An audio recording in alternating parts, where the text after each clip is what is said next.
The Broken Seal commander, Thane Vex, stood tall on the bridge of his flagship, the Dominator's Pride, watching the stars slowly shift as his massive fleet moved through the void. The Velkarian Empire's finest battleships surrounded him in perfect formation, their dark hulls bristling with plasma cannons and shield generators.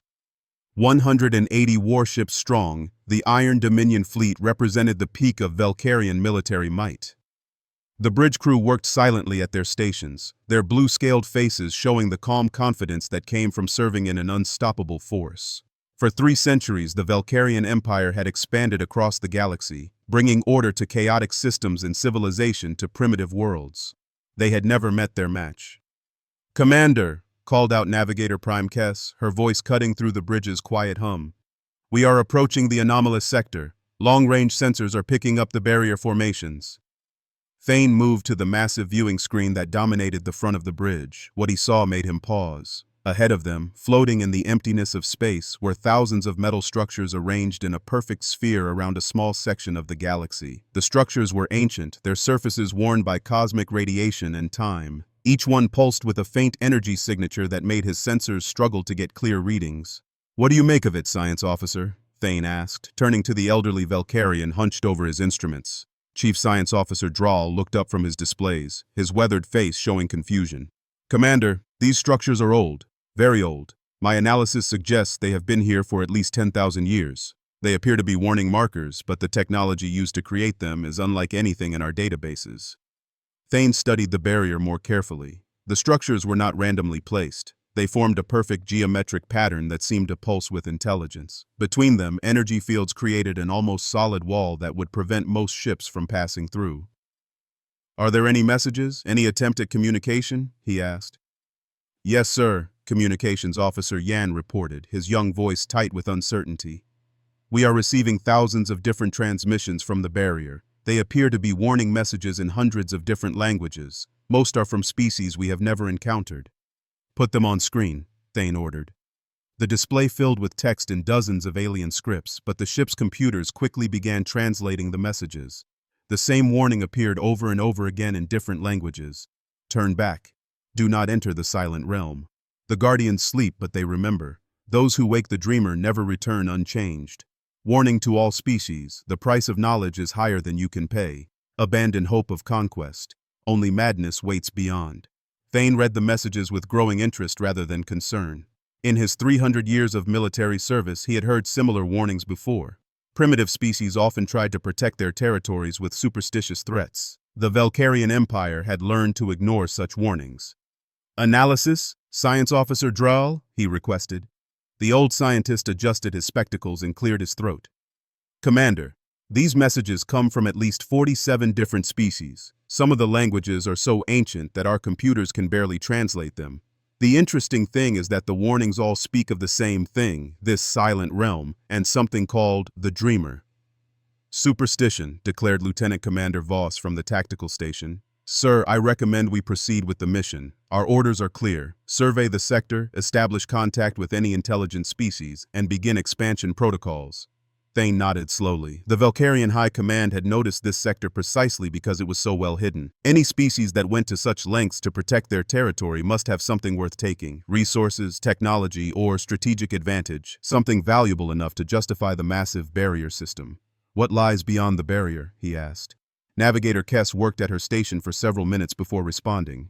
"Sir, our sensors cannot penetrate the energy fields completely, but we can detect several star systems with planets showing signs of civilization. Population appears to be relatively small, perhaps a few billion across multiple worlds. No major industrial signatures, no significant military installations detected." This puzzled Thane. A species advanced enough to build such an extensive warning system should have massive cities and powerful military forces. Yet the sensor readings suggested a simple, almost primitive civilization living quietly within their protected space. "Energy signatures from their technology?" he inquired. "Basic fusion power, sir," reported the tactical officer. "Some advanced materials, but nothing that would pose a threat to our fleet. Their most powerful weapons appear to be conventional missiles and energy beams. Our shields would stop such attacks easily." Thane made his decision. "Prepare the fleet for barrier penetration. All ships maintain standard formation. Weapons powered but not targeted. We will make peaceful contact first, but be ready for any response." The massive Valkyrian fleet approached the ancient barrier. Up close, the warning structures looked even more mysterious. They were covered in symbols and markings that seemed to shift when viewed directly. Several junior officers reported feeling dizzy when they looked at the structures too long. "Sir," called out Engineer Major Torch from the technical station, "I am reading strange quantum fluctuations from the barrier. The energy patterns do not match any known physics. It is as if the space itself has been modified somehow." "Can we break through?" Thane asked. "Yes, sir. Our ships have sufficient power to force passage through the energy fields. However, I cannot predict what effect this might have on our systems once we are inside." Thane considered this for a moment. The warnings, the ancient barrier, the strange energy readings, all of it suggested they were dealing with something unusual. But the Valkyrian Empire had not become the dominant force in the galaxy by retreating from the unknown. "All ships, prepare for barrier penetration on my command," he announced across the fleet communication system. "Remember, we are representatives of the Valkyrian Empire. We go forward with honor and strength." The first ships reached the barrier and their powerful engines began forcing their way through the energy fields. The barrier resisted at first, but then suddenly collapsed like a soap bubble. One by one, the Valkyrian warships passed through into the space beyond. Immediately, something felt different. The stars looked the same, but space itself seemed to have a different quality. It was quieter somehow, as if even the background radiation of the universe had been muted. Several crew members reported feeling watched, though the sensor sweeps showed empty space around them. "Status report," Thane called out as the last ships crossed the barrier. "All vessels accounted for, sir," reported the communications officer. "No damage to any ship, systems functioning normally." But that was not entirely true. Throughout the fleet, sensitive crew members were beginning to notice subtle changes. Colors seemed slightly more vivid, shadows fell at angles that did not match the light sources, and in the quiet moments between orders and reports, they could hear something, a very faint sound that might have been breathing, if breathing could echo across light years. "Set course for the nearest inhabited system," Thane ordered. "Standard diplomatic approach. Let us see what these silent ones have to say for themselves." The fleet moved deeper into the forbidden sector, unaware that their very presence had triggered ancient alert systems. On distant human colonies, instruments that had been quiet for decades suddenly came to life. Warning signals raced between worlds at speeds faster than light, carrying a simple message: the barrier had been breached. The long peace was ending. Dr. Elena Reyes stood in the observatory of New Geneva Colony, watching displays that showed the approaching alien fleet. Her human features were calm, but her enhanced senses could feel the disturbance the aliens brought with them. After 500 years of hiding behind warnings and barriers, contact was inevitable. She activated the colony-wide communication system. "All residents, we have visitors. Remember your training. Let them see us as we appear to be, not as we truly are. The masquerade must hold until we can evaluate their intentions." Across human space, similar messages went out. Farmers put away tools that could reshape matter with a thought. Children stopped playing games that involved bending the laws of physics. Adults concealed abilities that could tear holes in reality itself. The humans prepared to meet their guests while hiding the greatest secret in the galaxy. The Valkyrian fleet approached the first human world, a green and blue planet that looked peaceful and inviting. Their sensors showed cities, farms, and what appeared to be basic spaceports. Everything looked normal, exactly what they would expect from a simple agricultural civilization. But in the asteroid fields around the planet, things that had been sleeping for decades began to wake up. Ancient guardians stirred, their consciousness spreading across dimensions that most species could not perceive. The barriers between realities grew thin as humanity prepared to reveal why they had built their walls of warning. Commander Thane Vex opened a communication channel to the planet below, expecting to speak with frightened primitives. Instead, a calm human voice responded in perfect Valkyrian. "Welcome to human space, Commander. We have been waiting for you." The words sent a chill through the bridge crew that none of them could explain. Something in the human's tone suggested that this meeting was not the surprise contact they had assumed it would be. Somehow the humans had known they were coming. As the Valkyrian fleet settled into orbit around the human world, none of them noticed the subtle changes beginning to affect their ships and crew. The barrier they had broken was not just a warning system. It was a quarantine, designed not to keep others out, but to keep something far more dangerous contained within. The humans had not built their walls to hide from the galaxy. They had built them to protect it from what they had become. And now, for the first time in centuries, outsiders would learn the true price of knowledge and the terrible burden that came with understanding humanity's real nature. The masquerade was about to end, and the galaxy would never be the same. The Awakening. The human world below looked peaceful as morning light painted its continents in gold and green. Commander Thane Vex studied the peaceful farms and small cities through his ship's viewing screens, trying to understand how such a simple civilization had created the massive barrier system his fleet had just breached. "Sir," reported Communications Officer Yan, "we are receiving an invitation from the surface. The humans are requesting a diplomatic meeting at their capital city. They say they have much to explain." Thane nodded thoughtfully. "Select a diplomatic team. Full honor guard, but keep weapons on standby. Something about this situation does not feel right." What he could not know was that 500 years earlier, humanity had faced a choice that would change them forever. In the depths of space between galaxies, human deep space explorers aboard the research vessel Pioneer's Dream had discovered something impossible, a cosmic entity so vast and ancient that it existed before the formation of stars themselves.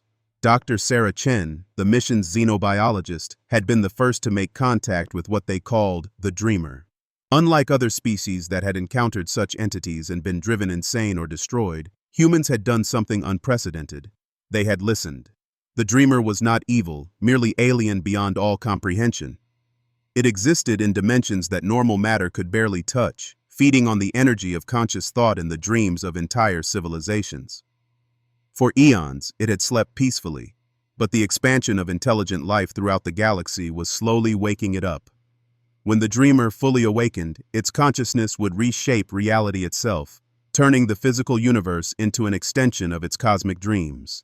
Every planet, every star, every living being would become part of its vast, incomprehensible mind. Life as it was known would end, replaced by something beautiful but utterly alien. The humans were given a choice. They could flee and let the inevitable happen, or they could accept a bargain. Become the Dreamer's guardians and interpreters, helping to keep it sleeping while serving as a bridge between its cosmic awareness and the normal universe. In return, they would gain abilities beyond imagination but would forever be changed from what they once were. Humanity chose to become the guardians.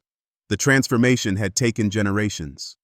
Humans learned to exist partially in the Dreamer's realm, gaining the ability to manipulate reality itself while remaining anchored to their original nature through love, hope, and determination.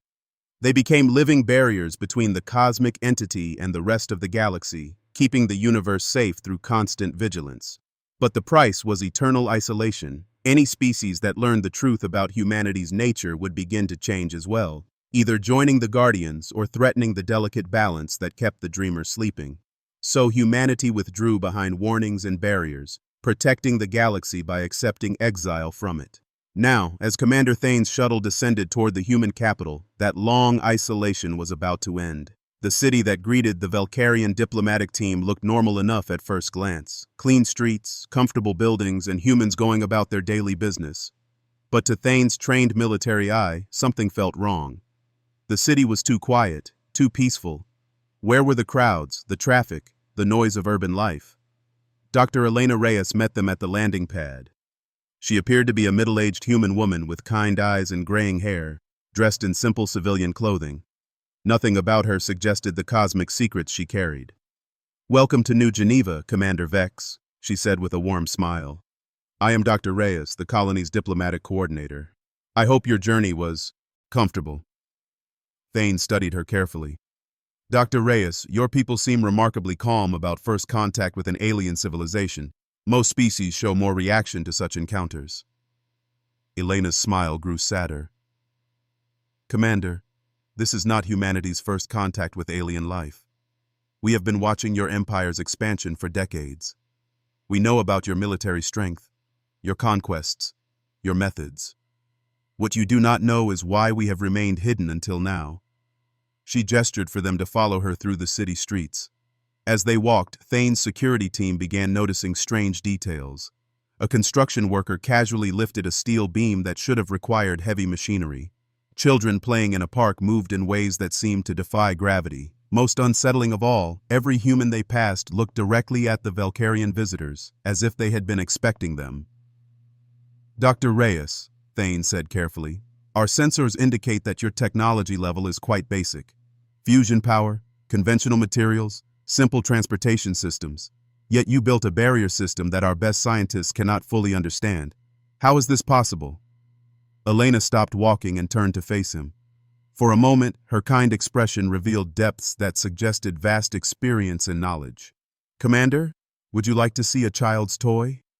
Before Thane could answer, Elena approached a young human girl who was playing alone in a small garden. The child looked up with bright, intelligent eyes that seemed far too old for her apparent age. Hello, Dr. Reyes, the child said politely. Are these the visitors? Yes, Maya. Would you show them your favorite game? The little girl smiled and held up what appeared to be a simple glass marble. But as the Valkyrian delegation watched in shock, she tossed the marble into the air, and it stopped. Not fell slowly, not floated gently, but stopped completely in midair as if time itself had paused. Maya giggled and reached up to pluck the marble from its frozen position. It is easy, she explained to the stunned aliens. You just ask time to wait for a moment, and it does. The marble resumed normal motion in her hand, but the implications of what they had witnessed sent shockwaves through the Valkyrian team. A child had just manipulated one of the fundamental forces of the universe as casually as picking flowers. Impossible, whispered Science Officer Drawl. No technology in the galaxy can affect temporal flow so precisely. The energy requirements alone would power a star. Elena nodded calmly. You are correct, Science Officer. No technology can do what Maya just did. But Maya is not using technology. She led them to a viewing area overlooking the colony's outskirts. At first glance, it looked like peaceful farmland with scattered buildings. But as the Valkyrians watched, they began to see impossible things. Farmers tended gardens where plants grew in mathematical spirals that hurt to look at directly. A maintenance worker repaired equipment by reaching into its solid components and manipulating internal structures without opening the casing.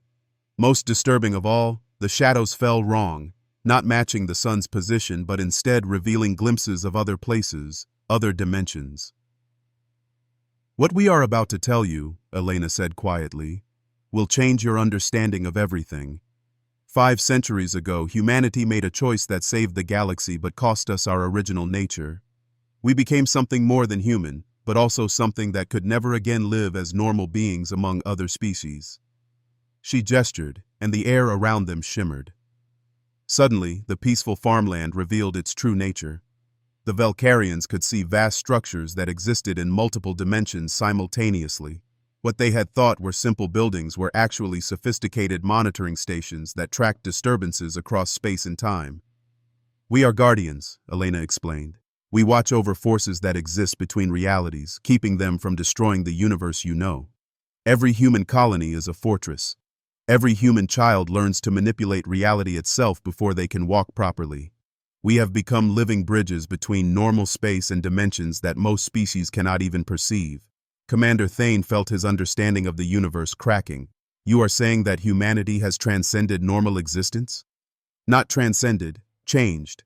We exist partially in your reality and partially in realms that follow different rules. This gives us abilities that seem godlike to other species, but it also means we can never return to being purely human. Elena raised her hand, and space around her fingers rippled like water. Small objects began floating in defiance of gravity, while her shadow moved independently of her body. The warnings around our space were not meant to keep you out, Commander. They were meant to protect you from learning what we have become. Knowledge has a price, and some truths change you simply by being known. As she spoke, several members of Thane's security team began experiencing strange sensations. Colors seemed more vivid, sounds carried impossible harmonies, and the air itself felt thick with potential. They were beginning to change, their consciousness expanding to perceive the additional dimensions that humanity had learned to navigate. What is happening to my crew? Thane demanded. They are beginning to see reality as it truly is, Elena replied sadly. Exposure to our nature awakens dormant aspects of consciousness that exist in all intelligent species. Your people are starting to become like us. She led them to an observation deck where they could see space beyond the planet's atmosphere. But instead of normal vacuum filled with distant stars, they now perceived layers upon layers of reality. Vast entities moved through dimensions that existed alongside normal space, things that were larger than galaxies and older than time itself. This is why we built the barriers, Elena continued. Not to hide from the galaxy, but to protect it from what we guard against. These entities exist in the spaces between realities. They are not evil, but they are so alien that direct contact with them destroys normal consciousness. We serve as interpreters and protectors, keeping them from noticing the galaxy's existence. The cosmic vista revealed humanity's true civilization. Cities that existed in folded space-time, ships that traveled by stepping between dimensions, and humans whose bodies had been modified to survive in environments where the laws of physics were merely suggestions. You have made us part of this, Thane said, understanding the terrible implications. By coming here, by learning your secret, we can never return to our old lives. Elena nodded regretfully. Every species that discovers us faces the same choice. You can try to return to your people and warn them away, carrying the seed of change with you. Or you can stay here and learn to become guardians yourselves, but you cannot remain unchanged. She showed them the memorial gardens where consciousness patterns of beings from dozens of species were preserved. Explorers and warriors from across the galaxy who had stumbled upon humanity's secret and chosen to join the Eternal Watch rather than risk contaminating their home worlds. How many? Thane whispered. 47 species over the past 5 centuries. Each brought their unique perspective to our work. Some chose isolation, others integration. All accepted the price of knowledge. As they stood watching impossible sunsets paint the sky in colors that had no names, Commander Thane realized that his fleet had not discovered a primitive civilization hiding behind ancient warnings. They had found humanity's greatest achievement and most terrible burden, the sacrifice of their own nature to protect the galaxy from cosmic forces that would remake reality itself. The choice now facing the Valkyrian Empire would echo across space and time, determining not just their own fate, but the future of countless civilizations that remained safely ignorant of the guardians who protected them in the darkness between worlds. The barriers were broken, the secret was revealed, and there would be no going back to the simple universe they thought they knew. The choice of guardianship. Commander Thane Vex stood in the observation chamber aboard his flagship, staring out at the impossible vista that human space had revealed to him. 3 days had passed since the diplomatic meeting, and the changes in his crew were accelerating. What had started as enhanced perception was becoming something far more profound.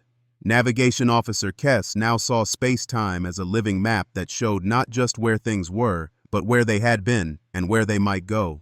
Engineer Major Torch could perceive the quantum structure of matter itself, watching atoms dance in patterns that revealed the hidden mathematics of existence. Most disturbing of all, several junior officers reported hearing voices, not threatening or mad, but ancient and wise, offering knowledge that their minds struggled to contain. "Sir," reported his personal aide, Lieutenant Vale, her blue scales now showing patterns that seemed to shift when viewed directly. "Dr. Reyes is requesting another meeting. She says there are things we need to understand before we make any decisions about returning home." Thane nodded slowly. The decision to return home had seemed obvious at first.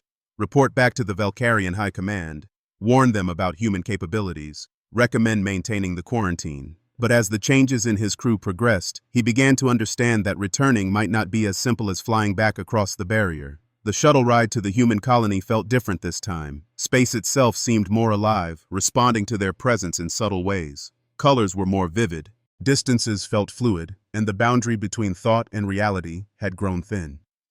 Some of his guards now moved with an unconscious grace that suggested they were learning to navigate dimensions beyond the normal 3. Dr. Elena Reyes met them at the landing pad again, but this time she was not alone. With her stood beings that had once been like the Valkyrians, alien visitors who had learned humanity's secret and chosen to stay. A being that had once been a proud warrior from the Xanthari Federation now existed as a pattern of living light that still maintained the personality and memories of its original form. What had been a scientist from the crystalline Hashak Empire was now a geometric shape of pure thought that could speak directly into their minds with perfect clarity. "Commander," Elena said gently, "I want you to meet others who face the same choice you now face. They can help you understand what each path truly means." The being of living light pulsed brighter and spoke in a voice that carried harmonics from dimensions beyond sound. I was Commander Zash of the Zenthari 5th Battle Group. My fleet discovered human space 97 years ago. Like you, we came expecting conquest and found something that challenged everything we believed about existence. The geometric pattern that had once been the Hashak scientist projected thoughts directly into their minds. The knowledge changes you whether you accept it or resist it. The only choice is whether to embrace the transformation and help protect the galaxy, or to fight it and risk madness. Thane looked at these transformed beings and felt a mixture of awe and horror. They seemed content, even enlightened, but they were no longer recognizable as the species they had once been. "Do you regret your choice?" he asked. "Regret is a concept that becomes meaningless when you can perceive the full scope of existence," the light being replied. "I mourn my original form sometimes, but I have helped prevent 17 cosmic catastrophes that would have destroyed billions of lives. My sacrifice has meaning beyond anything I could have achieved in my original existence." Dr. Reyes gestured for them to follow her to a new location, a vast underground complex that existed in multiple dimensions simultaneously. Here, the true scope of humanity's work became visible. They could see monitoring stations that tracked reality fluctuations across the galaxy, communication arrays that transmitted messages to cosmic entities older than galaxies, and most impressive of all, stabilization engines that maintained the barriers between different layers of existence. "This is the real human civilization," Elena explained. "We maintain the infrastructure that keeps reality stable. Every day we prevent tears in space-time, redirect cosmic storms that could sterilize solar systems, and negotiate with entities whose thoughts span light years." She showed them a massive chamber where human technicians worked alongside beings from dozens of transformed species. They were repairing what appeared to be a crack in reality itself, a wound in space-time that revealed glimpses of other universes where the laws of physics followed completely different rules. "What happens if this work stops?" Thane asked. "The barriers collapse," Elena replied simply. "The cosmic entities notice our galaxy's existence. Reality becomes unstable as different dimensions begin to merge. Life as we know it ends, replaced by something beautiful but utterly alien to any species that currently exists." They witnessed a demonstration of what that might look like. In a carefully controlled environment, Elena showed them a small section of space where the barriers had been temporarily lowered. Matter behaved like liquid thought.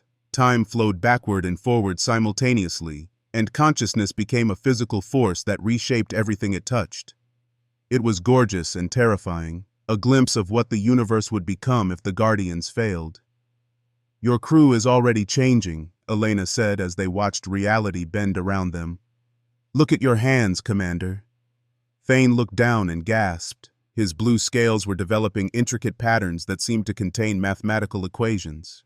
When he concentrated on the patterns, he could almost understand concepts that existed beyond normal language, ideas about the structure of consciousness itself and the relationship between thought and reality. "How long do we have?" he asked. "Before the changes become irreversible, perhaps days, before you lose the ability to function in normal reality? Weeks at most. The process accelerates with exposure." She led them to meet human children who had been born after the transformation. These children could manipulate matter and energy as easily as normal children played with toys, but they also learned literature, music, and art. They remained recognizably human in their emotions and relationships, even as their abilities transcended normal understanding. "We do not lose our humanity," Elena explained, watching a young boy create a sculpture by convincing atoms to arrange themselves into beautiful patterns. "We expand it. These children will grow up to be more compassionate, more creative, and more capable of protecting life than any normal human could be. But they will also carry responsibilities that span galaxies." The most difficult moment came when Elena showed them the cost of failure. In a sealed observation chamber, they witnessed the preserved consciousness of a being that had tried to resist the transformation. It existed in a state of constant agony. Its awareness expanded beyond its capacity to understand, trapped between normal existence and cosmic consciousness. "Not everyone succeeds in making the transition," Elena admitted sadly. "Some fight the changes so hard that they become lost between realities. Others embrace the transformation too quickly and lose their original identity entirely. The path of guardianship requires balance." accepting change while maintaining core identity. Commander Thane gathered his senior officers for a final conference aboard his flagship. But the meeting was unlike any military discussion they had ever held. Several officers now existed partially in multiple dimensions, appearing translucent or occasionally flickering between different locations. Others had developed abilities that made normal communication seem primitive. "Status report," Thane requested, trying to maintain military protocol in increasingly impossible circumstances. Science Officer Drahl, now able to perceive quantum structures directly, spoke first. "Sir, our ship's systems are operating at efficiencies that should be impossible. The crew members who are most transformed can enhance our technology simply by thinking about it. We have accidentally developed faster-than-light communication and self-repairing hull materials." Navigation Officer Kess, her consciousness now spanning multiple dimensions, added, "Commander, I can see the paths back to Valkyrian space, but I can also see what happens if we take them. Our presence would begin transforming our home worlds immediately. Within a century, our entire species would face the same choice we face now." Tactical Officer Voss, the most resistant to change, spoke with fear in his voice. "Sir, some of the crew report hearing voices offering knowledge and power beyond imagination. They are tempted to accept gifts that would make them more than mortal. I fear we may lose ourselves entirely." Thane looked around the conference room at his changing officers and realized that the decision was no longer whether to stay or go. The decision was whether to accept the transformation gracefully or fight it until it destroyed them. "What do you recommend?" he asked. The answer came not from any single officer, but from all of them speaking in harmony. Their minds had begun to link, sharing thoughts and perspectives in ways that created collective wisdom greater than any individual understanding. "We recommend that those who can accept the burden of guardianship should stay. Those who cannot should return home immediately, while they still have the strength to resist complete transformation." It was a heartbreaking division. Roughly half the crew chose to return to Valkyrian space, led by officers who had families and obligations they could not abandon. The other half chose to remain, drawn by the cosmic responsibilities they now understood and their growing ability to perceive threats that normal consciousness could not detect. Commander Thane faced the most difficult decision of his life. His duty to the Valkyrian Empire demanded that he return and report on what they had discovered. But his expanding awareness showed him the terrible price that knowledge would exact on his people. Every Valkyrian who learned the truth would begin the same transformation, spreading the change throughout their civilization like a slow but inevitable tide. "I will return," he announced finally, "but I will carry this burden alone as long as possible," warning the High Command to maintain the quarantine while researching ways to protect our people from unwanted transformation. Dr. Elena Reyes appeared on the bridge one final time, her form now clearly existing in multiple dimensions simultaneously. "Commander, before you leave, there is one more thing you must understand. The entities we guard against are stirring. Our sensors detect massive movements in the deep dimensions. Something is causing the cosmic forces to become more active." She showed them readings that made little sense to normal understanding but were terrifying to their enhanced perception. Probability storms were building in the spaces between galaxies. Ancient intelligences that had slumbered for eons were beginning to turn their attention toward the physical universe. "We believe that the galaxy's rapid expansion and technological development is creating ripples that reach into the deepest layers of reality," Elena explained. "The more intelligent species evolve, the more likely they are to accidentally wake forces that should remain sleeping. Humanity's transformation into guardians may have been just the first step in a larger process." The implications were staggering. If Elena was right, the choice facing the Valkyrians was not unique. Every advancing species in the galaxy would eventually face the same decision: transform into guardians or risk awakening cosmic entities that would remake reality itself. "How long do we have?" Thane asked. "Unknown. Perhaps decades, perhaps centuries. But the signs are accelerating. We need more guardians, more species willing to accept the burden of cosmic responsibility. The alternative is universal transformation under circumstances we cannot control." The farewell ceremony was unlike anything in military tradition. Those crew members remaining behind existed in states that transcended normal physical form, but they maintained their loyalty and affection for their departing comrades. Bonds forged through shared service proved stronger than the barriers between different states of existence. Lieutenant Commander Voss, who had chosen to stay despite his initial fears, spoke for the remaining crew. "Tell our families that we continue to serve the Empire, just on a scale they cannot yet comprehend. Every disaster we prevent, every cosmic threat we neutralize protects Valkyrian worlds along with all others. Engineer Major Torch, now able to exist as pure consciousness when needed, added, "The technology we develop here will eventually benefit all species, but it must be introduced gradually to prevent cultural shock. We will find ways to share knowledge safely." Commander Thane's ship, now carrying only half its original crew, prepared to leave human space, but the vessel itself had been changed by its time in the transformed region. Its hull had developed self-repair capabilities, its engines could access dimensions that bypassed normal space-time, and its computers had gained intuitive processing abilities that bordered on consciousness. As they approached the barrier that marked the edge of human space, Thane realized that the ancient warning structures were different now. New messages had been added, written in Valkyrian script alongside the dozens of other languages. The Valkyrian Empire has learned the price of knowledge. Those who choose wisdom over conquest serve the greater good. The watch continues. The guardians grow stronger. Turn back or accept that you will not return unchanged. The journey home took longer than expected, not because of distance, but because reality itself seemed reluctant to let them go. Space folded around them in ways that suggested they were being gently guided along safe paths, protected from cosmic hazards their enhanced senses could now perceive. When they finally reached Valkyrian territory, the response was immediate and overwhelming. Fleet Command had detected their approach from light years away, their sensors registering energy signatures that defied classification. The returning ship was surrounded by the entire home defense force, weapons trained but not firing.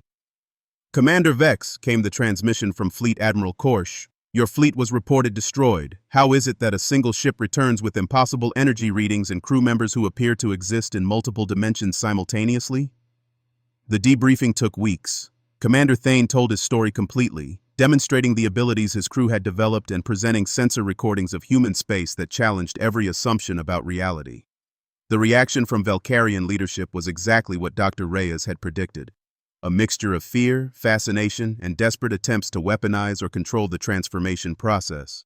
Some officials demanded immediate military action against human space, believing that such power could be conquered and claimed for the Empire. Others insisted on complete quarantine, arguing that any contact with the transformed humans posed an existential threat to Valkyrian civilization. A few wise voices suggested cooperation, recognizing that the cosmic threats described by Thane would eventually affect all species. The debate raged for months while Commander Thane and his crew underwent constant study and observation.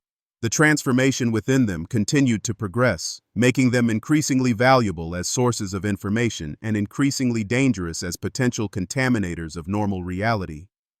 The decision came when long-range sensors detected something approaching from the galactic rim, a massive disruption in space-time that suggested one of the cosmic entities Elena had warned about was finally taking notice of the galaxy's existence. Emergency sessions of the High Command reached a unanimous conclusion. They needed the Guardians' help. Commander Thane was given a new commission, Ambassador to the Transformed Realms, tasked with maintaining communication between the Valkyrian Empire and the growing community of Guardian species. His ship was retrofitted with technology that could safely interface between normal space and the multi-dimensional regions where the Guardians operated. On his first return to human space, Thane found a community that had grown and changed dramatically. New species arrived regularly, drawn by the same cosmic awakening that had brought the Valkyrians. Some came as conquerors, others as refugees, but all left transformed by contact with forces beyond normal comprehension. Dr. Elena Reyes, now existing primarily as a pattern of organized energy that could take human form when needed, welcomed him back with genuine warmth. "Commander, you have made a choice that honors both your original duty and your expanded understanding. The galaxy needs bridges between the transformed and the unchanged." She showed him the latest developments in Guardian technology and philosophy. Entire solar systems had been converted into cosmic monitoring stations. Artificial intelligences had been taught to dream in mathematical languages that could communicate with entities existing in pure thought. Most importantly, training programs had been developed to help new species make the transition to guardianship without losing their essential nature. "We are no longer just protecting the galaxy from cosmic forces," Elena explained. "We are helping it evolve safely towards something greater. Every species that joins us adds new perspectives and capabilities to our collective strength." The work was demanding and never-ending. Reality tears appeared daily, requiring teams of Guardians to repair the damage before normal space-time collapsed. Probability storms swept through dimensions, threatening to rewrite history itself. Ancient entities stirred in the deep spaces between galaxies, their dreams beginning to influence events across civilized worlds. But for every crisis prevented, for every species safely guided through transformation, for every cosmic disaster averted, the Guardians grew stronger and more capable. What had begun as humanity's desperate bargain to save the galaxy had become a growing community of transcended beings dedicated to protecting all existence. Commander Thane established his base of operations on a space station that existed simultaneously in normal space and the Guardian dimensions. From here, he could communicate with both the unchanged Valkyrian Empire and the expanding community of transformed species. His reports back to Fleet Command helped prepare his people for the gradual changes that cosmic exposure would bring to their civilization. Years passed, and the network of Guardians continued to expand. The Valkyrian Empire became one of dozens of civilizations that maintained careful contact with the transformed realms, benefiting from advanced knowledge while avoiding the rapid transformation that direct exposure would cause. A delicate balance emerged. The unchanged worlds provided resources and new perspectives, while the Guardian communities provided protection from cosmic threats. But everyone understood that this balance was temporary. As the galaxy continued to evolve and expand, as more species developed technologies that touched the deeper layers of reality, the boundary between normal and transformed existence would continue to blur. Eventually, all intelligent life would face the choice that humanity had made centuries earlier. The ancient warning structures around human space remained in place, but their message had evolved. They no longer simply warned of danger or demanded retreat. Now they offered a choice: enter human space at your own risk. But know that risk comes with responsibility. The Guardians welcome all who would serve the greater good. Transformation is the price of knowledge, but knowledge is the foundation of protection. Choose wisely. The galaxy depends on your decision. Commander Thane often stood at the observation deck of his station, looking out at the impossible beauty of multidimensional space where reality followed rules written by consciousness itself. His reflection showed a being that was no longer entirely Valkyrian. His scales had developed patterns that contained mathematical equations describing the structure of space-time, and his eyes held depths that suggested vast experience across multiple realities. He had gained abilities beyond imagination and responsibilities that spanned galaxies. He could perceive threats that existed in dimensions normal consciousness could not reach, communicate with entities older than stars, and help maintain the delicate balance that kept existence stable. But most importantly, he had helped ensure that his people, all people, would have the chance to choose their own path when the time came for galaxy-wide transformation. The Guardians would be there to guide them safely through the process, just as they had been guided. The watch continued, the barriers held, and in the spaces between realities, ancient forces remained safely contained, while younger species learned to shoulder the cosmic responsibilities that came with true understanding. No one entered human space uninvited unless they did not plan to come back unchanged. But for those willing to accept transformation in service of something greater than themselves, the Guardians offered purpose beyond imagination and the chance to protect everything that existed. The galaxy slept peacefully, watched over by beings who had chosen to become more than they were in order to ensure that others could remain exactly as they wished to be. And in that choice, in that sacrifice, lay the true strength of the human spirit, not the power to conquer or dominate, but the wisdom to serve and protect, whatever the cost.